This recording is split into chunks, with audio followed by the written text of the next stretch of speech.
Greetings, Bath Warriors. Greetings. Greg is here. Where's here? In the land of make believe. Faking the funk, wearing the mask, pretending I'm something that I'm not. Are you pretending you're something you're not? Isn't that something interesting to start taking off the masks? Taking off the masks. I'm grateful to have made this mask last week in Sedona. I'm gonna keep this here. It's probably gonna go back here. It's gonna go on the back wall somewhere. The mask. Don't ever want to forget about all the masks that I have worn throughout my life. Are you wearing masks? Are you wearing masks? What mask are you wearing right now? Telling you, it's easy. It's easy to put on masks everywhere we go. Wearing a mask. Right, pretending, faking the funk. I'm going over here. Better put this mask because I see 111. I'm gonna go over there. Gonna put that mask on. Man, I used to be the best at it's like almost chameleon, right? Everywhere you go, you gotta wear a different mask for different groups. I used to do that a lot. Did you do that? Have you ever done that? Some of y'all are still doing that. Some of y'all are still doing it. Be honest.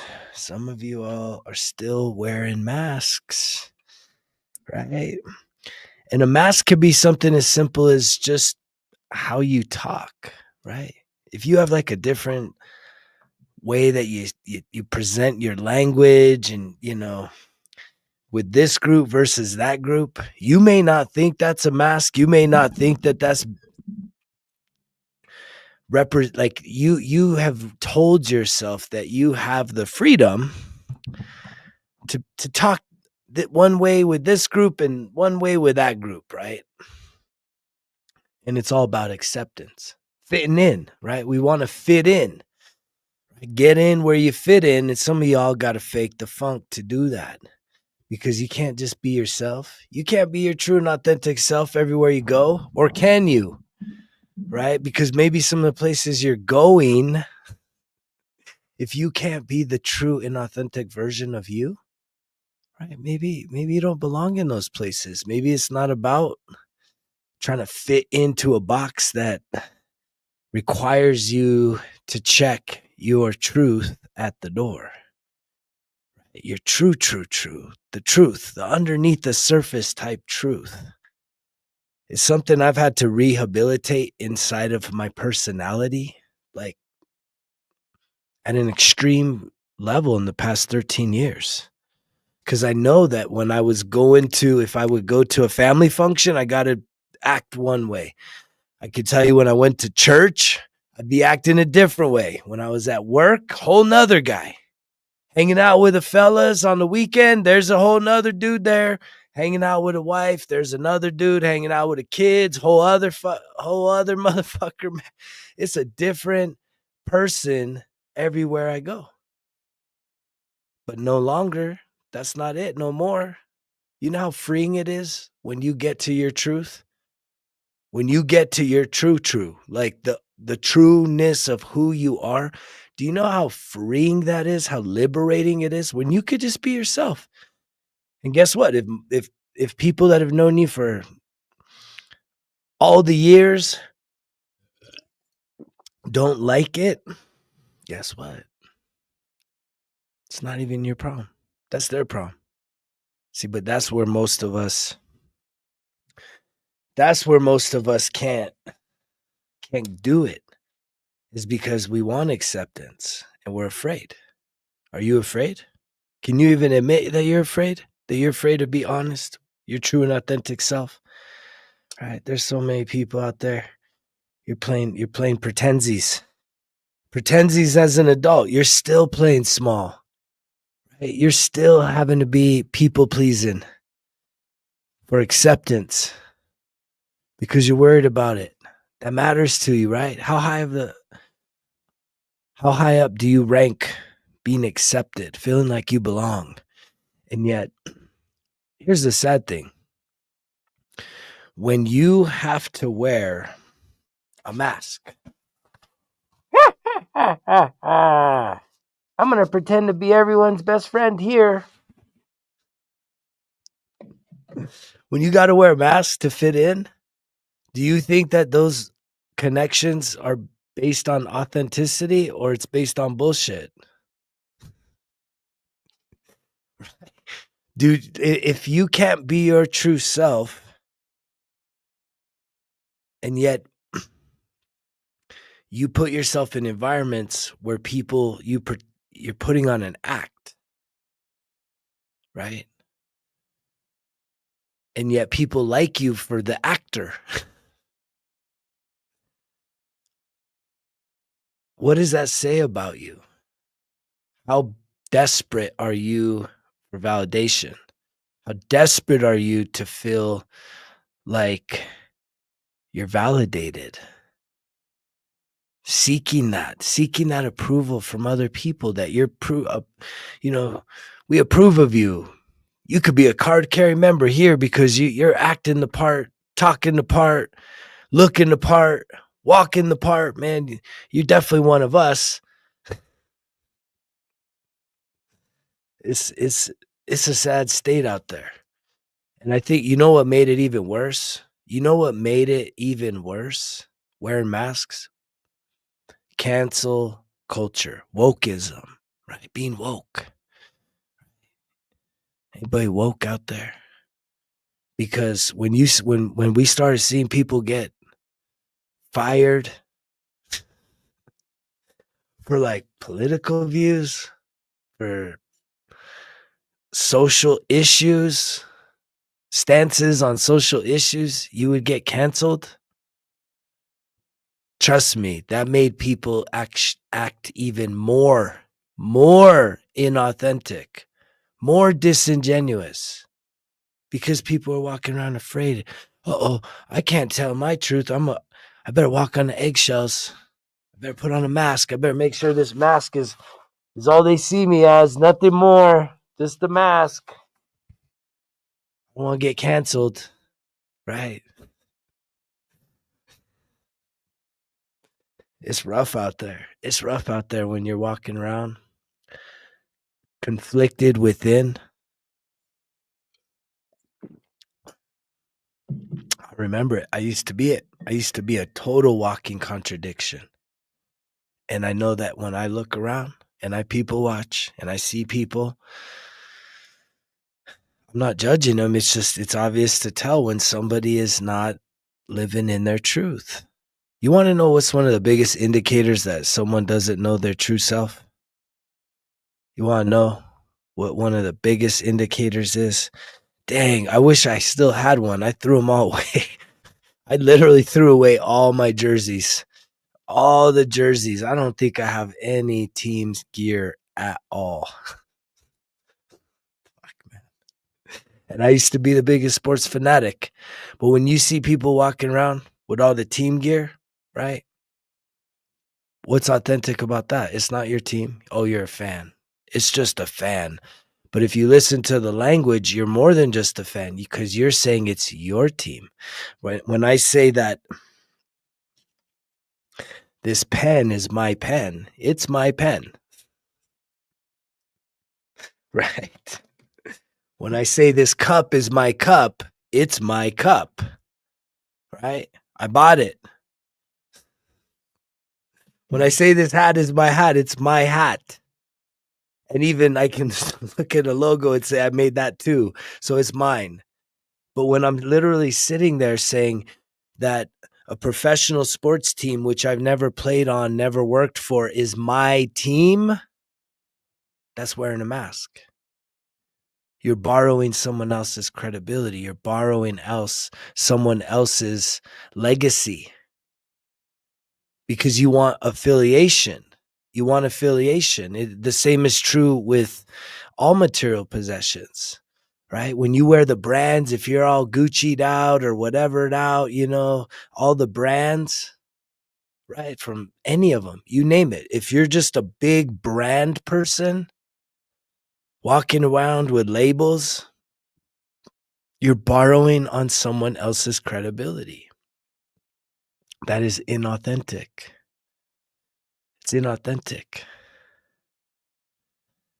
But yet we do it. It's acceptable. And there's a lot of people that are like, wow, that's so impressive. Look at all the brands you got. Right. I'm more impressed when I see somebody get out of something like a nice car, but you can tell that they have their life together. They're physically fit, and you talk to them, right? They have their life together.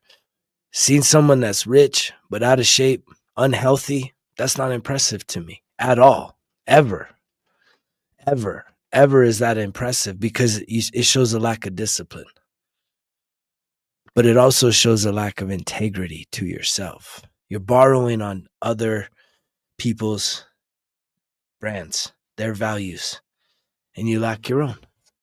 And yet it's so easy to put these masks on, right? And pretend like you're somebody that you're not. Wearing the gear,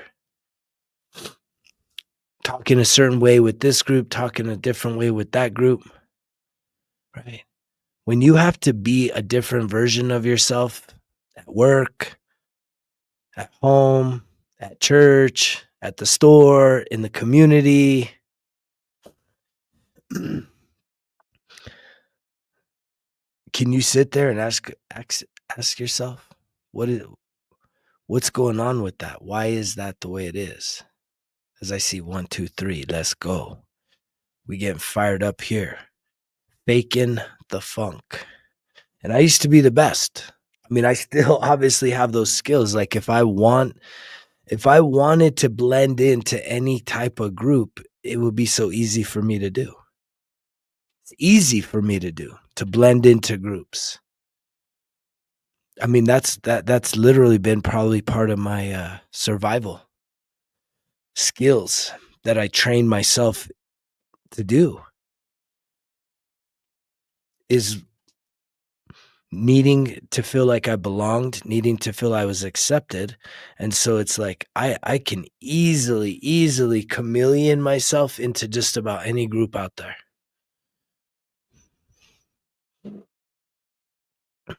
That doesn't mean I'll do it ever again because I have found what's so much greater, which is being my true and authentic self. Being my true and authentic self. And what's cool about being the true and authentic self is, I have the freedom to change. I can change every day, but it's changing in congruence with alignment of me becoming the best version of myself. And it's like lately, lately I've been like, today, I've been like having all kinds of ideas about some drastic transformation. Uh-oh.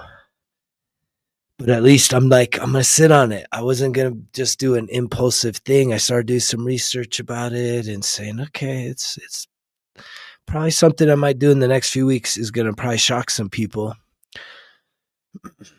but it'll be drastic for me, right? And yet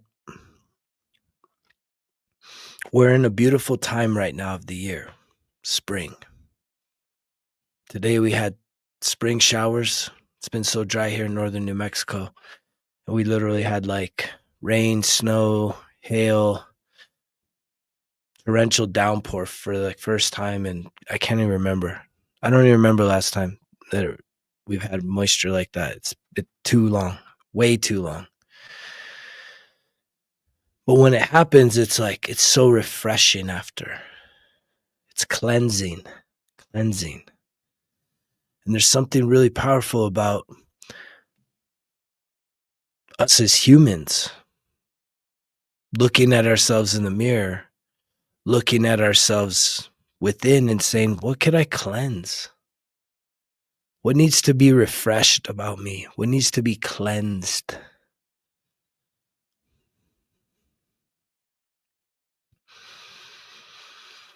And that's something that I guarantee you, everyone listening here today, if you were to actually be on this healing journey, this spiritual awakening path. That's something that if you were to get a piece of paper and do a journaling exercise and just start writing down a list of things that you would want to, I would call it improve about yourself. But it's a refreshment. It's to refresh yourself, to cleanse yourself. For me, it starts in the mind, right? Clarity of mind is so important. And it's so important because here's the thing. I've been sober 13 years. Do I care if you get sober or not? No, right? You do you, right? Right? If you prefer to stay chemically dependent, like that's not going to change my situation over here, right? The beautiful thing is that there are plenty of people that are are running out of options and are looking for solutions when it comes to what does it take? What is the chemical dependency about? Is that another mask? I used to wear that mask, right? Everywhere I go, gotta get wasted, gotta drink, gotta get drunk. Like when I say everywhere, I mean everywhere. And you know what's the funny thing is even man, it's probably a good thing. It's probably a good thing that I quit drinking 13 years ago because it's funny walking into grocery stores and there's full on bars in there and there's like a full like bar full of people drinking in the grocery store. It's like, man, I would have loved that shit. I would have loved it. I would have made a fucking mess of myself in there. Right. But I used to do it all low key, right? I'd always have like my cups, just sipping away, drinking everywhere. Nothing was gonna stop me from drinking up. It's just surprising to see the accessibility. The movies, you go to the movies, they got drinks there. I mean, they got drinks everywhere. Everywhere you could drink everywhere now. If it seems like everywhere is acceptable for drinking and getting drunk. They probably did that because they're like, I think we're a little safer now that guy, meaning me, that he ain't drinking no more. As long as that guy's not drinking anymore, we can actually serve drinks everywhere. But if that dude's drinking, oh no, we can't do that. That dude will freaking he'll burn everything down, man. So that's probably what happened. I'm gonna take the hit on that. I'm gonna go ahead and accept the full responsibility. The reason why y'all get to drink everywhere now is because this guy retired.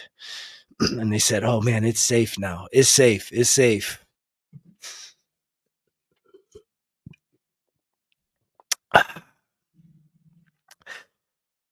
Clearly I'm being sarcastic. What am I sober from? Everything. Alcohol, 13 years. I don't use any drugs. I mean, THC, I had 9 years of THC sobriety, and then I had a I had a relapse experimenting with it for about 18 months, and I think I'm going on 3 years now. 22. Yeah, 3 years. 3 years. And beyond that, there's like just I don't have any more. There's nothing else that I mess with. Not any kind of other hardcore drugs. I think some people would probably be able to call me out. Thanks, Bugs on Drugs. I love the name, bro. Bugs on Drugs. The only thing that I think people could probably would be like, well, come on now, is I do drink coffee. I'm not like a hardcore coffee drinker, but I do drink some coffee. Caffeine, right? Caffeine. That's a thing. Yeah, that's a thing. I just like it.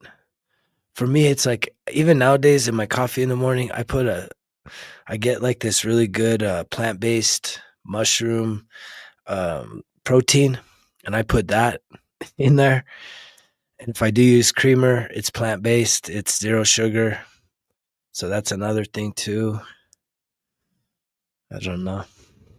I would probably switch to something else. I've been looking at like mud water, or I did get like a mushroom one recently. Coffee. I'm hooked on coffee big time, on caffeine.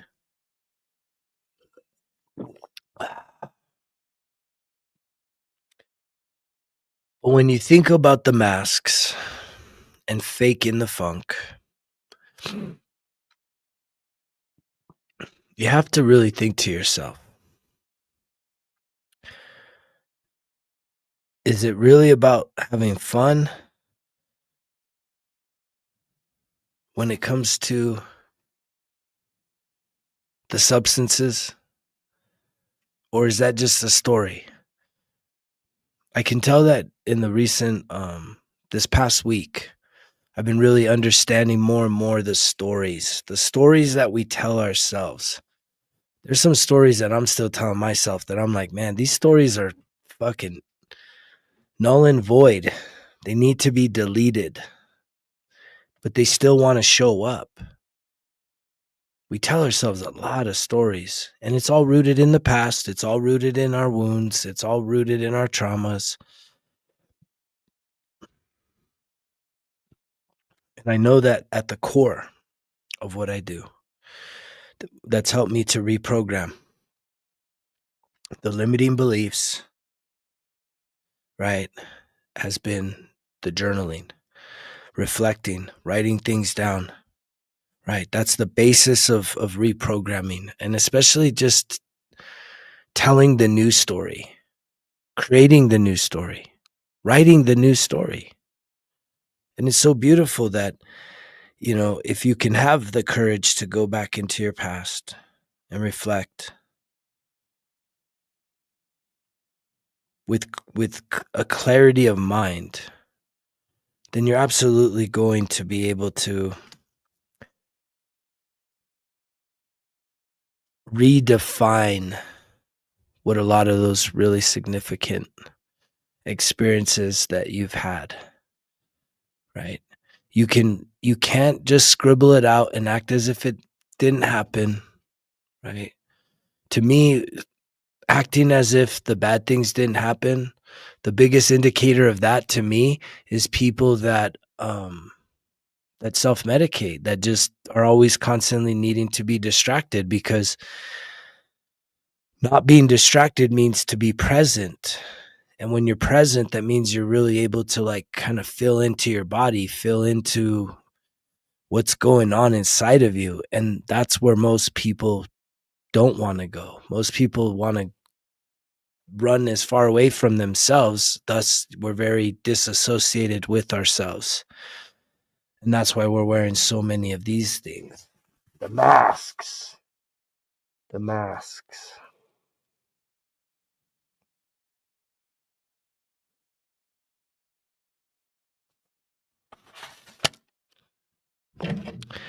Yeah, that's cool. I love hearing that, Adam. It's journaling. It's a powerful. I mean, they say, man, the pen is mightier than the sword for a reason. And I get it. I get it now. When you start writing things down, when you take time to reflect, right, you become a detective of your life. It's true learning. When you're just when you're trying to figure it out all in your head, it's life is way too overwhelming, right? And I'm saying that from a guy that's been sober. What's up, Bridgeroni? Thank you so much for all that love. That's very sweet of you. I mean, coming from a guy that's been sober from alcohol 13 years, sober from THC for 3, right? Life on life's terms.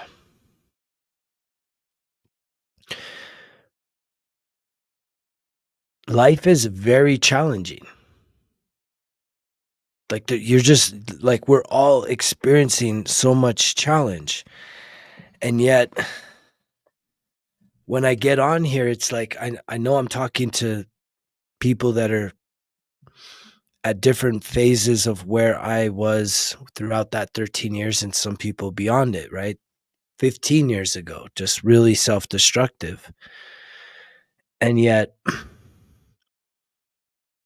I know every day that I get on here, every word I say is first I'm speaking it to myself, right? This is the message that I need to hear to keep me on this path, to keep me moving in a positive direction in my life.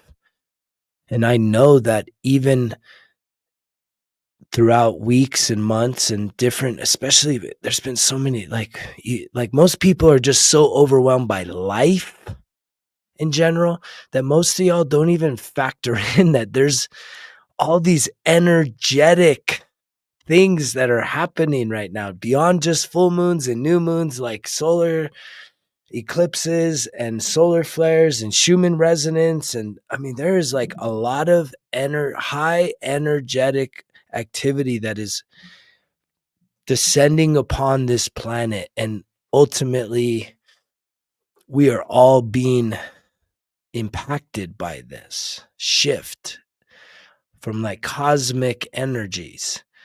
And to even start going down that conversation, I mean, most people can't even just handle what's happening right there in front of them. And yet, the thing about the spiritual awakening is, regardless of how far along that path you go, you don't just leave your body behind. You know, I'm fully immersed in the humanity of my experience. I am still fully immersed in the situations that have happened throughout my life that I wish were different, that I wish never happened. But yet I don't sit there and dwell on it. I don't sit there and say, you know what, right? Because this did happen, you know, I need to believe this about myself and feel this about myself. My mind, right? The lower self mind, right, wants to pull me down that, wants to pull me back in there, right?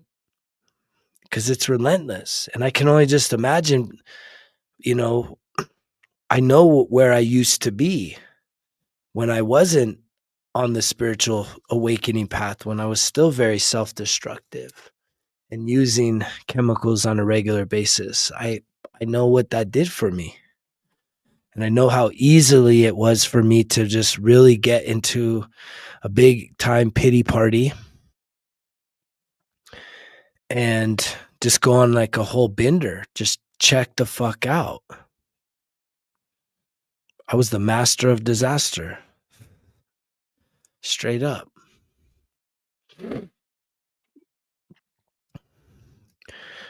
And I just wake up every day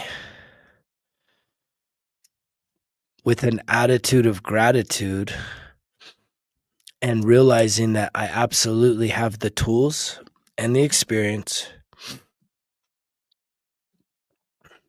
to continue picking up where I left off every day, moving it a little bit further, a little bit further. Today I was working on something that was like this automated email deal, and it was taxing the hell out of me. Right? I was like, this should have already been done. This should have been way easier to do. And I just, you know, part of me was like wanting to give up. Part of me wanted to give up because I felt like it took way too long. I felt like it was something that should have taken 20 minutes. And I think I was into it for 2 hours. And it's good that I can at least have awareness over that to say, okay, I want to persevere in this, but I also need to say, man, I don't know if I really like to do this part of things. Maybe I need to get someone else to help me with that. And there's things that you could do in your life too, where it's like,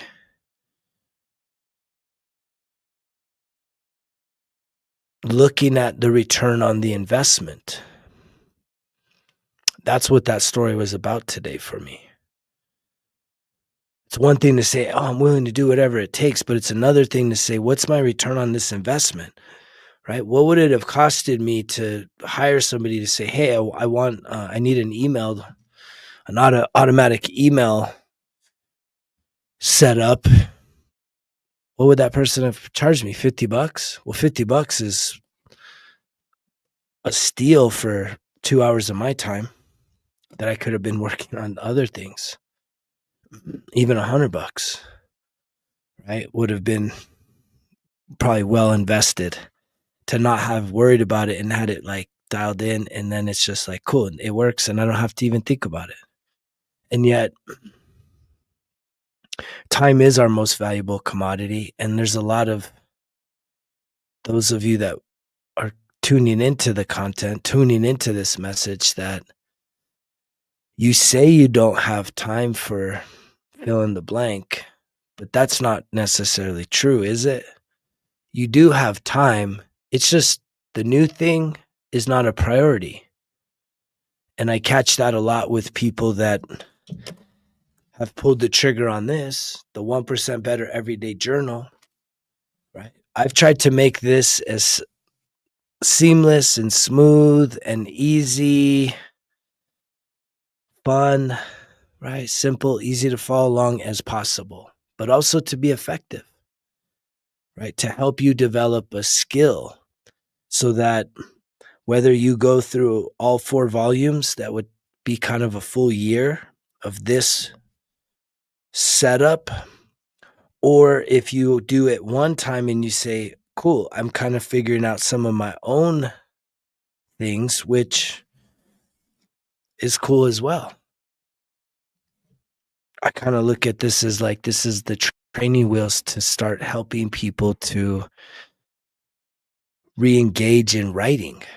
I was kind of shocked yesterday when I saw that stat. 75% of people have a negative feeling towards writing. That tells, man, I'm pushing a big ass rock up a mountain with that kind of stat in my face. Y'all hate writing. Oh no, man. Oh no. Why am I developing journals to write in when the mass majority of people hate to write? I have to really change some programming in a lot of people. I got my work cut out, don't I? I need to really figure out how I'm going to convince people the importance of learning how to write things down, how powerful it is, because we all want convenience, right? We all want it to be so easy. We want everything to be done for us so fast, so easy, right? Just press a button. You don't even got to type anymore. All you got to do is speak, right? And it'll do it all for you through voice. Hey, man. I heard something the other day that I was listening to some motivational stuff, and it was talking shit about how lazy people are nowadays, how entitled people are nowadays. And it's like, you think about your ancestors, right? You think about the struggle that your ancestors have had for just 1,000 years, right? 1,000 years, how hard your ancestors had to work to just survive, to just survive.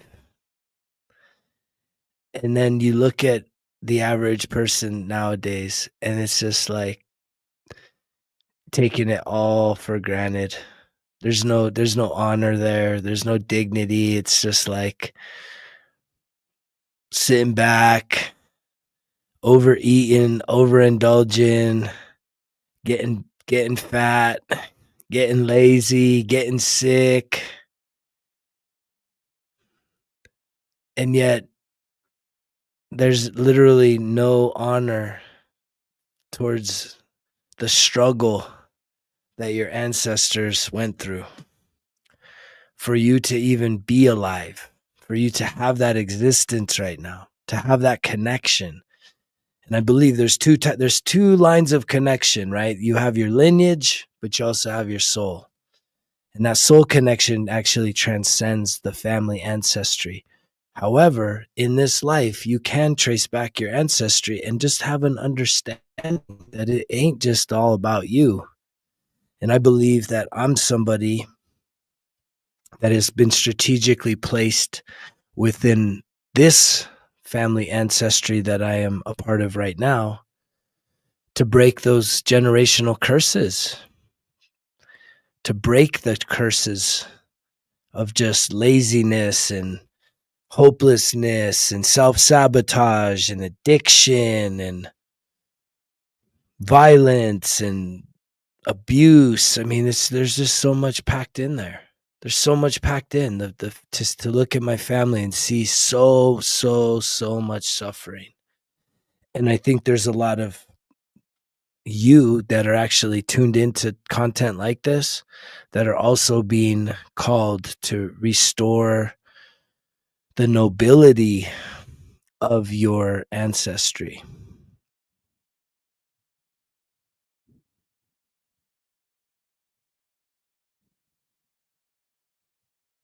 Yeah, that's a powerful perspective, Adam. I respect that. Adam is saying that without having gratitude for your ancestry, that you squander the inheritance and that it has to be re-earned.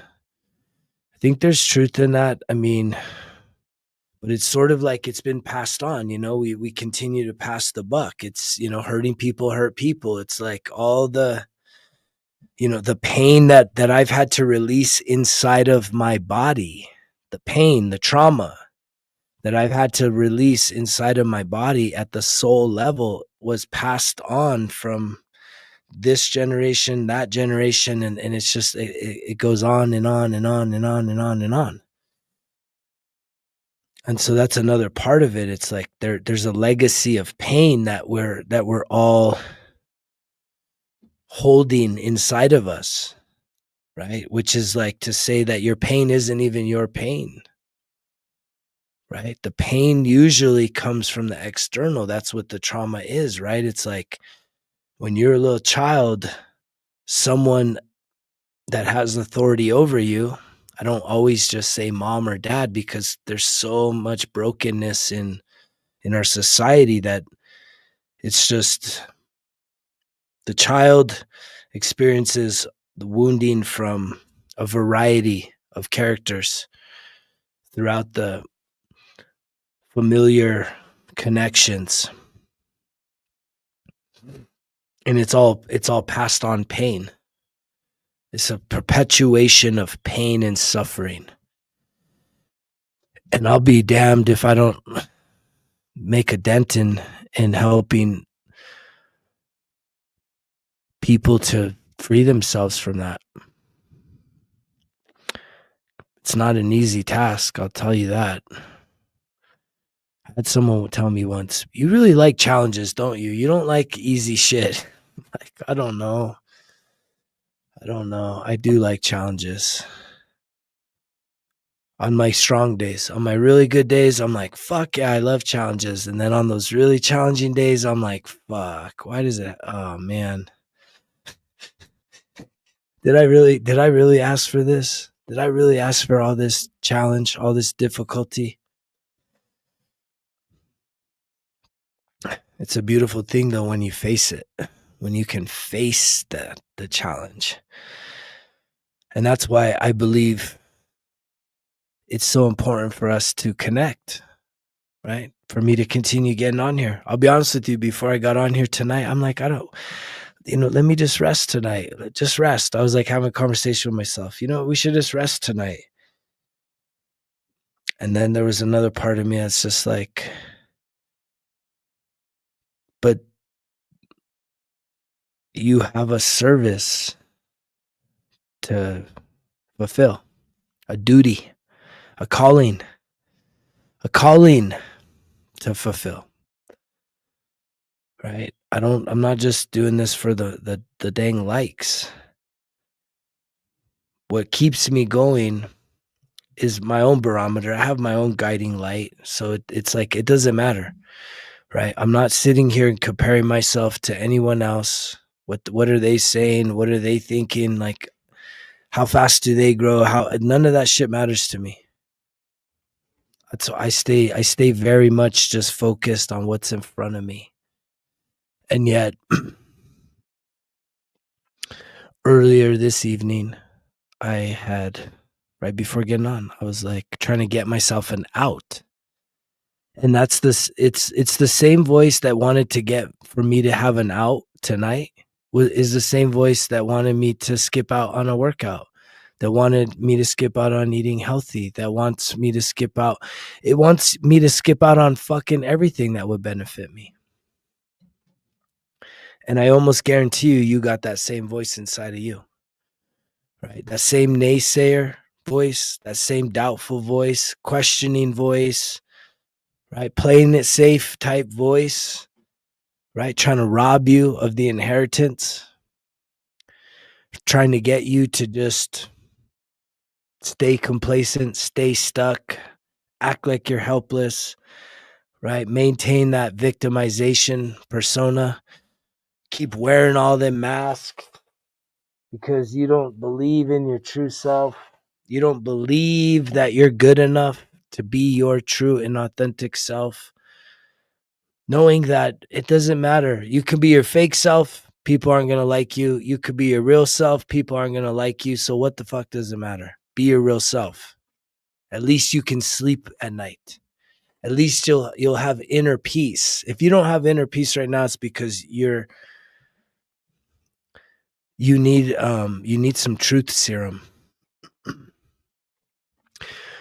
We harden our conscience by lying to ourselves, by numbing ourselves, by deceiving ourselves, by avoiding looking in the mirror and having those difficult conversations. And it's best to have the difficult conversations with yourself through a piece of paper and a pen. The best place for you to reflect about yourself is with a pen and paper. Not in your head, not sitting there looking at yourself and being like, okay, hey, here's what I think, da da da da da. No. Pen, paper. That's where you're going to figure out who you truly are. The problem is 75% of you hate writing. And there's something about trying to, let me type out my problems of life. It's not the same. It's not the same.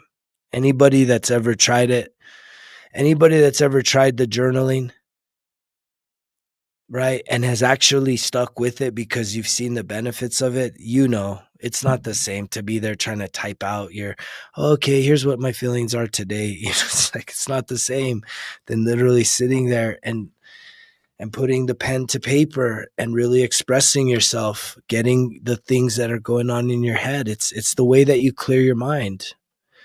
Aside from obviously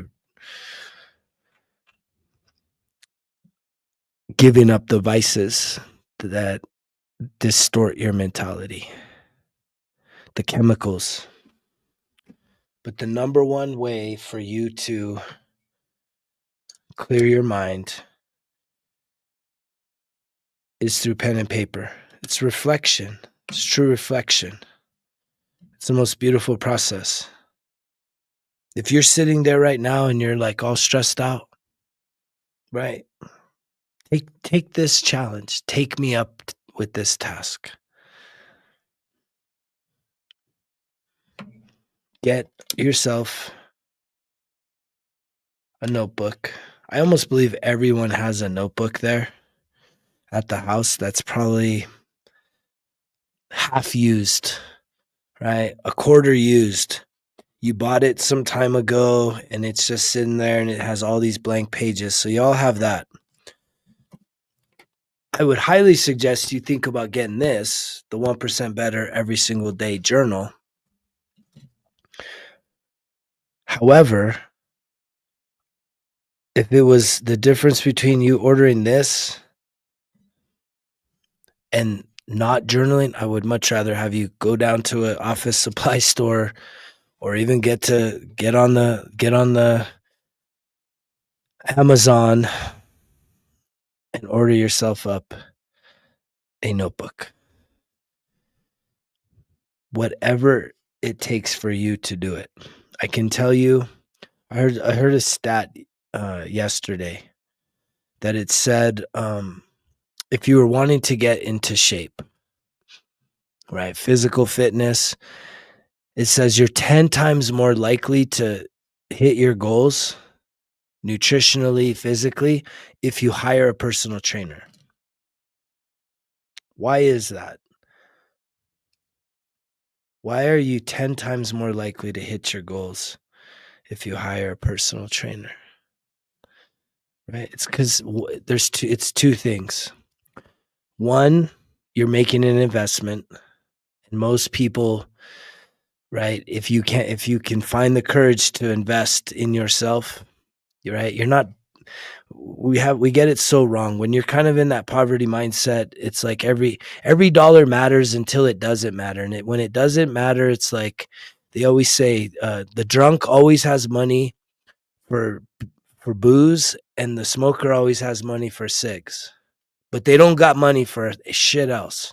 It's like, you know what I mean? It's like they always got money for their shit, for the main thing, but nothing for anything else. And yet, you know, to invest in yourself, to be, you know, it takes a lot of courage. It takes a shift mentally. It's a major mental shift to think that spending money to help you improve your life is like money always well worth it. I mean, if you had to like look at your budget and say, well, I eat out 5 times a month and that's probably $150 a time. If it's not just by yourself, if you're with any kind of group, two to 4 people, it's going to be at least 100 to 150. And yet hiring a personal trainer would help you to smash your fitness goals. You're 10 times more likely. I almost guarantee you that from how you feel today, hiring a personal trainer, you'd feel probably 10 times better than you do right now. And you'd probably take the 5 times going out to maybe once or twice, maybe start come back on that, learning how to kind of cook some healthy meals. And the same is true with this stuff, right? With journaling, with personal development, right? It takes investment. And so if you're somebody that's just like, well, I don't have money to invest, well, then you're going to have to take it your route, but still getting the journal, not using that as an excuse, as a barrier to entry, getting a journal, getting a pen, and starting to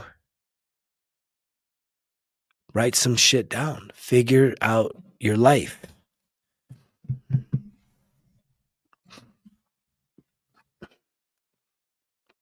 Then there's another thing that I still haven't put a price tag on. It's just sitting there free, right? You go to the results kill excuses, type in those 3 words into your app store, and there's literally over a month worth of free.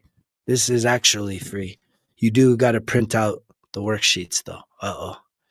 You would have to print out the worksheets, or you can purchase one of these workbooks from me, or you just print them out.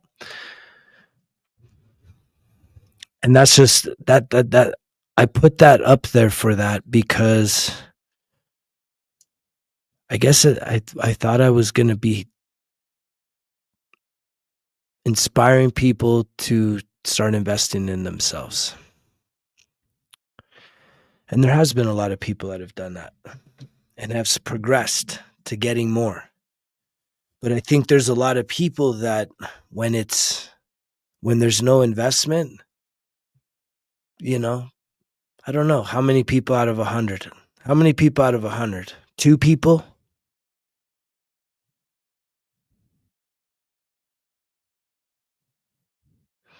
Wow, that's pretty awesome, dude. Fucking Adam, man, you're kicking ass, bro. You are kicking ass, my brother. So inspired by you.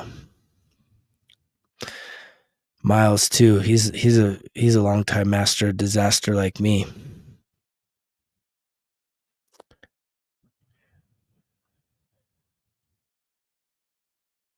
That's awesome, dude. I'm glad to hear that, bro. Just stick with it, man. I mean, I don't know if your journaling is just a notebook. The fact that you're starting that as a habit for reflection is it's going to pay dividends, man. You're going to figure out a lot about yourself. And there's a lot of journal prompts and stuff that you can search out there. I mean, I kind of feel like, this makes it a lot more simple. And one of the biggest pieces of the 1% Better Everyday Journal is it's not just the pages. There's, I've packed into that 91-day course that guides you from self-sabotage to self-mastery in 5 phases. And there's got to be over 400 hours worth of video coaching from me in that course. So it's pretty powerful stuff. But to just hear, making over my relationships, I mean, I've put my whole heart and soul into those first 5 courses. And the thing, I don't even have it right here in front of me. I should bust it out. But the sad thing, so it's not even the sad thing. It's just like, right, I'm ready. In my queue, it's ready. When you guys are ready, when there's 100 atoms here and some miles coming on board, when there's like 100 atoms over here and I'm not stopping, so it's going to happen. It's like to go from the first 5 self-discovery course. The first download that I got was what I call the Results Kill Excuses Transformational F Journal. And it's a 12-week program that takes you from same thing, from self-discovery through self-mastery, 1 week at a time, 7 days, every day. And I think that that's not going to probably be a self-paced course. It's going to probably be a course where it's going to have me doing like weekly live coaching. And yeah, that's actually the master course. So the first 5 was just to really kind of prime people for doing the 12-week actual master course. And even the 1% Everyday Journal is sort of, again, more foundational work, right? To get to the transformational F Journal. And why is it called the F Journal? Because it's fun. It's fun. But that's a big one.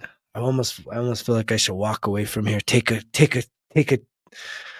live stream timeout to go grab it, show it off. I love it so much. That one's the big deal. I mean, I have a vision with the Transformational F Journal because it's a 12-week program of going and doing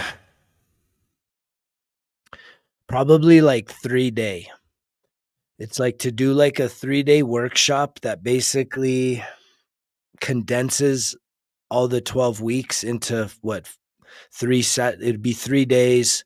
You'd get 4 weeks every day, but it would be a condensed version. It would be like the overview of like, okay, go to this 3-day workshop. And then after the workshop, you've basically understood everything that's packed into that. And then you're off to the races, you're registered. It's like, it would almost be like before the 12 weeks commences, and there would probably be some breaks in there, is we would do a 3-day workshop in person, could be online, but it would be like a 3-day workshop that basically introduces you to what you're going to be taking on the next 12 weeks or more, with an opportunity for some breaks in there. because it's intense. It's intense work.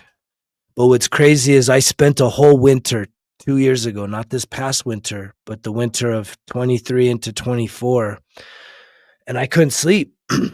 I couldn't sleep from literally November through January at night. I would wake up, like spirit would wake me up at 1 o'clock in the morning, freezing ass. And I got on my computer and this is where this is where I started all this stuff. So the two things that I'm offering now actually are they came after the master plan. But no one's ready for the master plan. I mean, very few people are ready for that. And I know that because, to really be ready for it, you got to be willing to do this in depth, the first 5 courses. And then second, it's like this kind of matters, what's packed into here, because it again is priming you for the transformational F journal, the 12-week master course. So just so you know, it's kind of behind the curtain. It's like, I'm not playing, I am playing a game here. It's a game that I'm going to win because I know that people are coming along every single day. I can see that I've always known that what I'm saying is not popular right now. I'm still rolling the boulder up the fucking mountain. But I know that I will get that motherfucker up there. And when we do, it's going to snowball down and there's going to be lots of people ready. And it's just like the swell is starting to pick up. It's like a wave. It's starting to pick up. People are searching. People are looking for something authentic. People are looking for a path. And they've tried a lot of other shit and it didn't work. So maybe tomorrow. I'm going to try to remember tomorrow to have the transformational F journal. That was a beast. That was a beast to do. For me to have birthed that, yeah, I was pretty inspired. For me because what it took was it just started showing up. It just started showing up for me. I had a vision.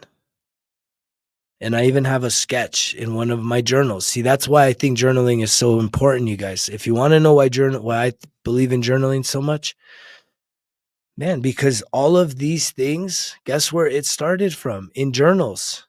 The transformational F journal, I remember, again, people were asking me about journaling, and I have a very visual mind, and so I kind of sketched out what I thought would be the best components of helping people to do it. And it's different than the 1% everyday journal. It's similar in the sense where you have an everyday worksheet, and then every week is broken down into a specific focus area that you stay focused on for a whole week, and then you get to the next week. But your daily worksheet is sort of like, the positivity, the gratitude. There's even like a little word search in there. It's fun, man. That sheet, that one's fun. That's why it's called the transformational F journal, because it's fun. It's a fun way to transform yourself. So, but what I'm trying to say is that throughout my time of journaling, I've had so many things come through, that ideas that I just midstream wrote down, and I've brought that stuff into reality. And what's cool about what's coming up, the Breath of Life Healing Circle, is you're going to need a notebook just for all of the downloads that you're going to get. You're going to get messages, you're going to get downloads, you're going to get new inspiration, creative ideas. And if you think that stuff isn't for you to potentially take action on, because that is actually guiding you towards new opportunities to really become the best version of yourself, be in alignment. It's like, that's what it's all about. I mean, people that know, if you know, you know, when it comes to journaling, writing things down. And even if it's coming out of a breath work, right? You do a breath work exercise, you do a visualization, you get messages. What are those messages about, right? You're just going to try and figure out all that shit in your head? No, write it down. Because chances are when you get a message, it's just like a dream, right? You have dreams. And a lot of times, if you don't write down your dream right when you wake up, you say, oh, I'm going to remember it. And then you forget it. Same thing with these downloads. They come through. I'm doing the breath work and I'm getting all these visualizations and to do these things and do that and do this and do that. And it's all creative stuff. It's creative stuff that is helps me to improve what I'm doing. Yeah, that's great. The download journal will be very helpful. I'm going to have some worksheets available for you too. But yeah, just having a notebook that you're going to use to just write your messages in, write all this stuff so that again, it's good to review it. When you start on the healing journey, as I just see 111 popping up right now, a number of transformation. It's like I've been on this journey 13 years. I've been journaling really habitually for 5. And so I can go back because I got receipts. And, the farther down this path you go, it's like when you're able to look back, because sometimes there's some days, there's some seasons, there's some weeks, some months that you're taking some hits and you need some pick me up. And for you to be your own best friend, it's like you got receipts. If you need to get encouraged about some dragons and some demons and whatever the hell you want to, you know, characterize the struggle in your life, when you go back into some of those seasons, whether it's just a year ago, 2 years ago, 3 years ago, and you're like, what? Man, I've come a long ways. But if you didn't have that documented, what else are you going to see? I mean, I guess we can look visually, pictures. I was going through pictures today from shit, it's already been 5 years since 2020.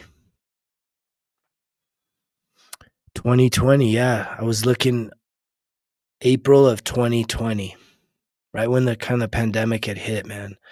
It's pretty wild. The interesting thing for me about the 2020, especially around April, was I got divorced in December of 2019. And so starting 2020 was like a new year, new me, like a whole new thing. My self-esteem was in the gutter. Like I definitely was feeling pretty beat up. I wasn't in this type of shape. I hadn't transformed my body yet. I'd been sober for 8 years, but I was starting over. It was a whole reset, right? To start over, to figure out who am I, right? I started asking that question 5 years ago. 5 years ago, I started asking the question, who am I?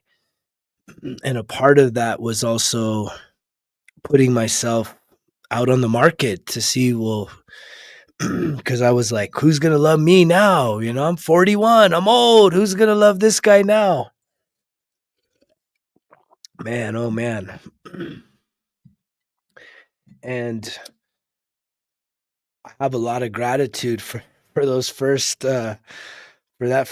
those first few women that showed interest in me, because I'm no cap, that helped to build some self-esteem that wasn't there.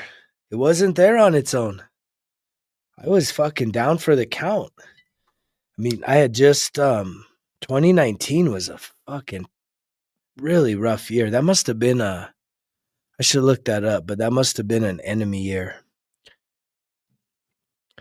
And when I say enemy year, it's if you look at Chinese zodiac. Whatever animal you are, your opposite is called an enemy year, and usually you have a challenges. So I'm a horse, and the enemy year would be the year of the rat.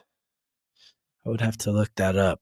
But 2019 was the divorce. I lost my second political race, and I lost it with, I mean, they pulled out the nuke on me and basically publicized all of my past misdeeds, characterized me as the wife beater, politician type thing publicly. It was terrible.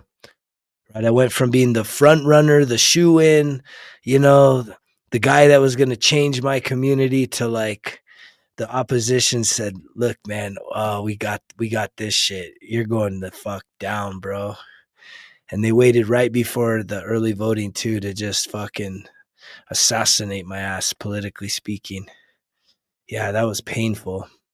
That was painful. A lot of public ridicule, humiliation, big time. So that all happened in 2019. So 5 years ago, it was like, man, total just fucking picking my ass off the mat. So those first few ladies, that even though it was just a few dates, it helped me to fucking just get back up, man. Get back up on my feet and be like, okay, maybe it's not all lost. Maybe it's not all for lost yet. Maybe I'm not completely washed up just yet. Maybe there's still some fight in this motherfucker. And guess what? I'm hard to kill. Right? I'm a hard motherfucker to kill because they've tried. Right? The system has tried, the opposition has tried, and yet I just keep barking. And I keep getting more aligned with my truth. And every day, 1% better. Every day, trying to make a positive impact in this world. Every day, saying, look, I get to be the best version of myself. And I no longer have to define myself by my past. I can refine myself into someone that's so unrecognizable that it's like, wow, you have shown that the impossible is actually completely possible if you're willing to really lock in. Adam had mentioned it earlier. It's locking in. You got to lock in. You got to keep going. This isn't just quick fix shit. This is the journey. This is the path. Or as I think they say, and this is the way. This is the way, not the easy way. It is the best way for you to truly go all in on yourself. Take off all the fucking masks. Get rid of the masks. Quit wearing the masks. This mask has a story to it. And I was grateful for that. I thought that was a great exercise that we got to do in Sedona, was to figure out what were the masks that we were wearing the most. And the biggest mask that I've been wearing was the mask of being the underperformer, the underachiever. And it's because most of my life I was the overachiever. And I chalked up major loss in 2008, 2009, when the economy fell off the cliff and I lost basically everything. I had to shut down a really thriving business. Business dried up. The economy collapsed and my dreams went up in smoke. And so I took that as a big loss. And I realized that coming off of that, I said, you know what, I got to shift gears. And in doing that, I went from being just this, aside from my time in the military, and even in my time in the military, I was still doing entrepreneurial ventures. I was constantly trying to come up with stuff. I started a t-shirt printing business when I was in the military, and I started printing everybody's t-shirts, and just I always had that spirit inside of me to be my own man, be my own boss. And then coming off of that loss, it's like I had a whole entire mental breakdown, mental shift as I just saw 111 again, where it's like I was the failure. And I started playing small. I went and started working for other people. I went back to school. I finished up 3 college degrees, but I found it comfortable to kind of work in the system, right? And it was, a fixed income and, you know, just playing it safe. It was really playing it safe. And yet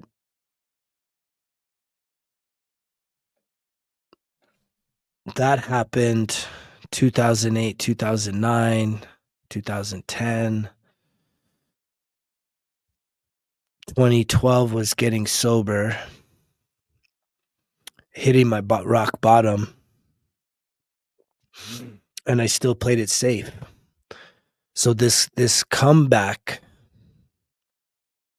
really has probably manifested itself after the divorce 5 years ago.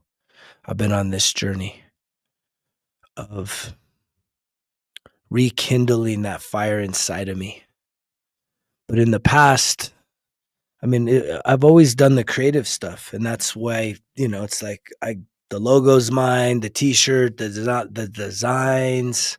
I mean, everything in this, I designed this logo. This is all my work. This is all my artistic, visual art creativity, but it's also having that teacher ability to not just be just not create a cute design, but to have something that's actually like, it's a master plan. This is not checkers. This is chess, right? If you're looking to literally embark on a healing journey to reprogram yourself, it's like this right here is me playing chess with design and healing and spiritual and reprogramming your negative thinking and healing your emotional traumas. It's like all packed into here.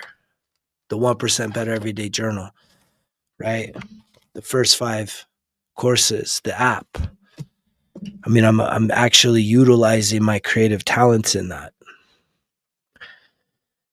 with a whole lot of other skills. And that's not me just tooting my horn. That's me trying to show off to you what you are capable of doing as well. Because I truly believe that when you embark on this spiritual awakening,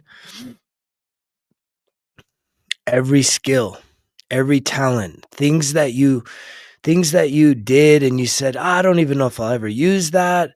It's like when you're actually in full alignment with your divine purpose and your calling on this planet, I can tell you that where I'm at right now, I'm utilizing every single gift, every single talent, every single thing that I have at my disposal, whether it's sitting here and just speaking my truth, whether it's the fact that I have visual art and a background. I used to run a promotional products company. So the stickers, it's like all this shit, man, all the promotional stuff, the stickers and the hats and the logos. But then I have a printing background too. So I was in publishing for lots of years and I know how to design all this shit out, all the flow. It's all the skills on top of all the web stuff, doing the web stuff, setting up the emails, things, all these. So it's just like for you to know that too, is that when you actually align yourself, you'll know when you're aligned is because you're going to be like, whoa, this is requiring me to actually apply everything, right? Customer service, right? My coaching skills, my instructor skills, my teaching skills. I mean, everything is on the table right now. And that's how you can know when you are fully aligned with your highest calling on this planet. You're not, right? One of my skills, right, is not sitting there watching other people play sports. One of my skills is not sitting there and getting wasted all the time anymore. Those aren't skills. That's just wasting time. And yet here I am. I put in work every single day. Every single day I'm working because I believe in the 1% better every day philosophy. This isn't just some shit that I think sounds cute. It says 365, 24/7 on the knuckles, right? 1% better every single day. This is the mantra. This is the way of life. And it's like,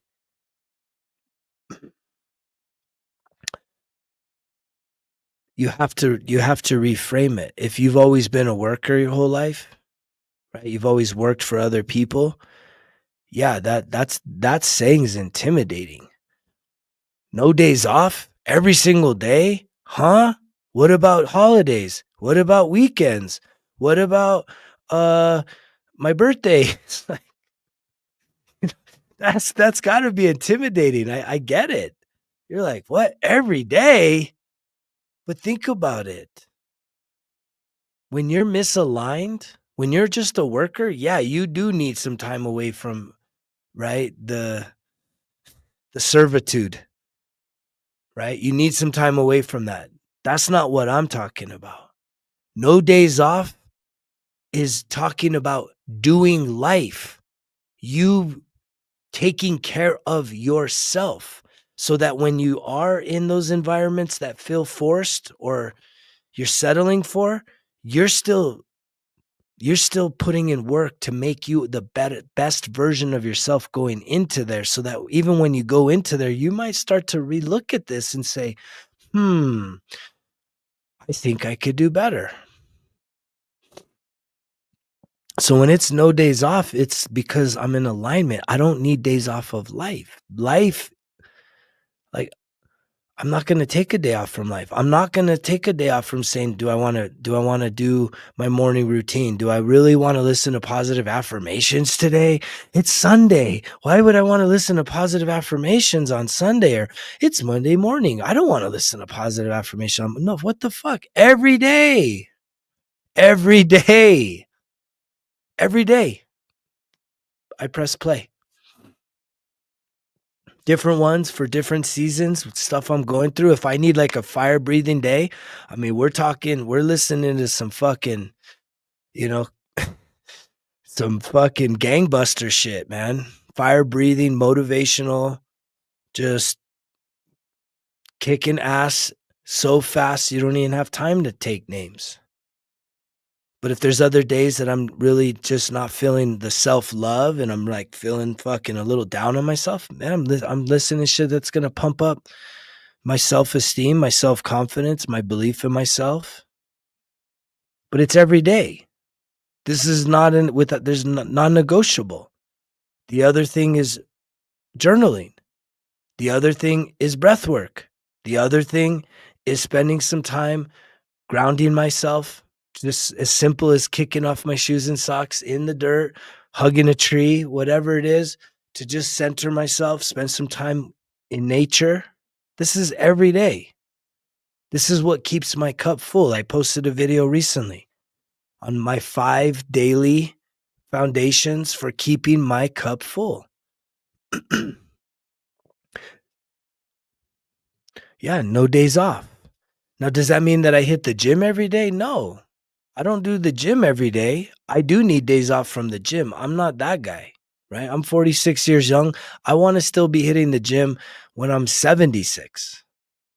So I'm not trying to burn myself out. And I listen to my body. I'm more powerful than I've ever been. I'm probably more powerful than most dudes in their 20s. Right? And it's just like, I'm not trying to burn out. I'm not trying to do it for show. I don't want to just be a poser. I want the power and the strength so that when I'm outdoors interacting with nature in the wilderness, in the wild, that I am able to perform at an extreme high level of performance. But I don't take days off from doing life. And it's like, I guess I'm going to do a whole series on results kill excuses or Gregisms, right? Which is like life on life's terms, right? No escape routes. And realizing that doing life, what does that mean to do life? Well, if you're not doing life, life's doing you. That means you're not in control. That means you're just like in the rat race, waking up, doing your morning routine, all frantic, going, driving into work, right? Being frustrated at work, wasting your time, wishing that you were somewhere else, right? Anybody at work wishing they were somewhere else, right? Doing that whole thing, getting out of there, and then going home, and then like being miserable, checking the fuck out, being exhausted, being low energy. And guess what? Finally staying up too late, not getting enough sleep, and doing it over again. I mean, that's hell. That's miserable. And I used to do that. I am not speaking from a place of superiority as if somehow I'm talking down on you. I am telling you what I used to do, and yet I transformed myself. I had to do it the hard way. I had to hit rock bottom, but I was able to go through a drastic, complete transformation. And I have no regrets about it. But at the end of the day, 1% better. That keeps the bar really low. You don't have to think so hard. 1% better, right? 365 though, every day, putting in work, especially the morning routine stuff. And I have an evening routine as well. But I'm always putting in effort. No 0 days. That's what I'm trying to say. No 0 days. And it's kind of sad how many people out there, you've given up on setting goals for yourself. Personal goals, like something to aim at. When you're aimless, when you're just kind of like going through the motions of life, yeah, that's a depressing place to be. That's a painful place to be quite honest with you. But yet, like I said, with the whole trainer, this journey, if you're not a true self-starter or you don't have a fire lit under your ass because you've had a complete life upheaval, and even if you had an upheaval in life, crisis, something that's got you super motivated to make some drastic changes, what you usually will do is you'll make the changes, right? You'll make the fastest changes that get you the quickest results, but then you ease up. You don't stay locked in. So staying locked in is a whole nother part. It's saying, don't go to the gym to lose 10 pounds. Go to the gym because your one of your values is to be active and healthy. And you want to be active and healthy. Like I just said, I want to still be in the gym at 76 years old. Well, what do I need to do to reverse engineer to say 76 years old? Well, that's to not burn myself out, to not run it as hard as I did in my 20s, but then to not also say I can go weeks and months without going to the gym. No, I need to have a consistent, regular routine. And even the days that I'm not in there, I switch it up. I go outside, I hike, I'm out in nature. So I'm still being active every day. I'm getting activity in every day, but I'm not the strength training is something that I can just knock it out. I got 5 routines, so 5 days a week. I'm hitting that. I'm hammering it out.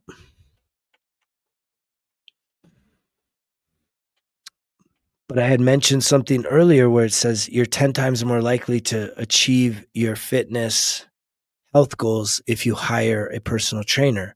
I can guarantee you the same is true when it comes to if you're wanting to make drastic improvements in any other parts of your life, right? Working with someone like me one-on-one, right? It's going to hold you accountable, but it's also making the investment. And so you have opportunities to make those investments with things like the 1% Better Everyday Journal and starting up in 2 days is the Breath of Life Healing Circle, which is a great opportunity to work with me in a small group and to be able to do all of the big pieces, do the do some connection, do some reflection, do the visualization to start reconnecting with the inner parts of yourself, the spiritual parts of yourself, and then to breathe. And it's like breath work. What does that mean? A lot of people are just like breath work, breath. It's like it's called the breath of life because there's power in it. Most of us, again, we take this stuff for granted. A lot of us haven't even learned these things. We don't realize how much power we have inside of us. And so when you can finally get out of your head and into your body, man, that's when the magic happens. That's when the miracles happen, which aren't really miracles. It's just you start to take your power back, which is a beautiful thing. It's the thing. I love being around people that are healing. I love being around people that are like, you know what, man, I mean, to the people that are drawn to the Breath of Life Healing Circle, I mean, it's gonna be a beautiful thing. It's gonna be a very powerful thing for you, and all are welcome. But you got to be drawn towards it. It's got to be something that you're like, I'm interested in this. I want to hang out with that guy. I want to be able to see what it is that I could do and start incorporating into my life. Because again, we're only going to be meeting 3 times a month. Most months have 30 days.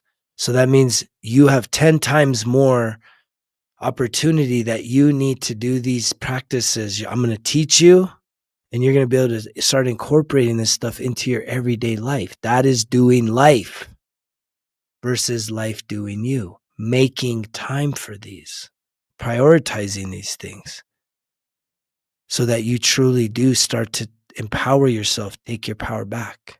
No more victimization. You start realizing how powerful you are, you become unstoppable. The biggest dream that you have is separated by your belief that you're capable of achieving it. There's a gap. It's just like you're capable. You can absolutely achieve anything you put your mind to if you put in the work. And what most people don't want to do is the work. And it's like anything that you do that involves you learning something new that's healthy, self-improvement, self-discovery, self-development, healing, anything that you do in those types of categories, self-mastery, self-awareness, and you invest, like you're guaranteed to get a return on the investment. You're guaranteed. There's no, like, you don't lose out when you invest in yourself and you put in the work. But there's plenty of things that you're investing your time in right now, and you're not getting nothing in return. A little bit of a high, a little bit of a low, a little bit of a high, a little bit of a low. And what do you have to show for it? Just more time that's been wasted that you can't have back, that you could have reallocated and focused in a more productive way for you to improve who you are. That's the biggest lesson that I had to learn coming out of a 21-year divorce. Yeah, the shame vacuum is powerful, man. And that takes a lot of reprogramming. It's all reprogramming when it comes to the shame, right? There's a lot of guilt, shame, and it's all based on the fact that how do you center yourself? And I was doing this today, 13 years into this process. I was literally sitting there and telling myself that I need to be centered, right? No, I'm not going to be defined by the past. I'm going to be refined by it. Release the past, right? You are not your past. You get to be free from it. But the way that you feel, right? The way that you start to counteract the weight of the shame is by turning your life around, by literally whatever it is that you did that you feel fucking really terrible about that's holding you back, or even something that happened to you. Shame can also be things that happen to us. It's going in the complete opposite direction, right? Moving in a completely different direction, getting so far away from that experience, not avoiding it, but transforming yourself into being something so much different that you can be proud of it. And yet the shit still comes up. I mean, I talk about it here, man. Right. You know, one of the, do you think it, like, here I am, a divorced man in his mid 40s, and I've been in two long-term relationships and a lot of dates. Do you think that anybody that I've dated more than, like, gone on more than a few dates with, that I don't have to tell them as a woman, like, oh, hey, you probably want to check me out and figure out that, I did have this thing, domestic violence and all this shit, man. It's like, but nowadays, I used to be so ashamed of it, right? I used to have so much shame about it, like, oh fuck, because I was still identifying myself with it. And even what's there isn't the true story. And it's been so beautiful that when I've been straight up and, like, forth telling about all the bad shit in my life, like, the women that saw me for who I was, they actually knew already. They're like, dude, this has to be a whole energetic thing that you were attacked by, because there's no way that, if you know the story, that it would have been that way just organically. It was literally like this spiritual attack to try and destroy me and to silence me. But so it's, the reason why the shame still holds power is because you haven't done the shadow work. And the shadow work is where you really take those inventories, all the good things and all the bad things. And then you get to a level of acceptance.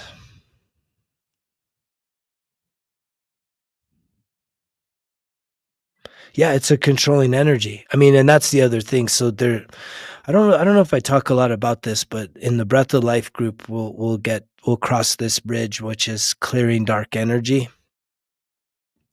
It's not going to be right away. It'll probably be month 2. We'll see. We'll see where people are at. But dark energy is a real thing, and it's a master manipulator. And dark doesn't mean it's like evil. It comes to save the day, right? To make you feel like you're lovable, but it wants control. It wants control. You have to keep feeding it, right? It's a master manipulator. It shape shifts itself inside of you. And the thing about it is you have the autonomy to fucking kick its ass out. But you have to be clear enough about who you are and understand have that self-awareness of your vessel and your body.